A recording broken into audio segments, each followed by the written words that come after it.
आज मिलाग्रिसच्या फेस्ता खातीर आज माझो वाढदिवस आणि वाढदिवसाच्या निमित्तान आज पयलीं लयराईचे जात्रेकूय गेलो आणि आज मिलाग्रिसचे फेस्त खास करून दोन्ही म्हणजे माझ्या वाढदिवसाच्या दिसा दोन्ही लयराईची जात्रा मिलाग्रिसचे फेस्त दोन्ही एकाच दिसा आयला.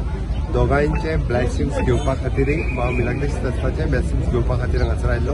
म्हज्या बरोबर आमचे म्हापशेचे आमदार आणि उपसभापती बाब जोशुआ हांगासर आसा, आमचे नगराध्यक्ष आणि सगळे कावन्सिलर्स म्हापशेचे हांगासर आसा. ती खास करून हांव आयच्या ह्या फेस्ताच्योय बी समेस्त म्हापशाकारांक आनी गोंयकारांक खूब खूब शुभेच्छा दिता की दोनूय एकच दिसा येवप हेच आमी जशें म्हणटा की इट इज एन एकतेचें प्रतीक आसा. आमी सगळे जाण युनिफॉर्मिटी मेंटेन करता, सर्वधर्म समभावता मेंटेन करता हाचेच प्रतीक हिंदू आणि कॅथलीक दोगूय जाण सगळे उत्सव जे आसा हे व्हडा संख्येन एकामेकाच्या मदीं मनयता हे जे प्रतीक आसा. आणि त्याच निमित्तान आज हांव मुद्दामूच ब्लेसिंग्स घेवपा खातीर हांगासर आयिल्लो. थँक्यू.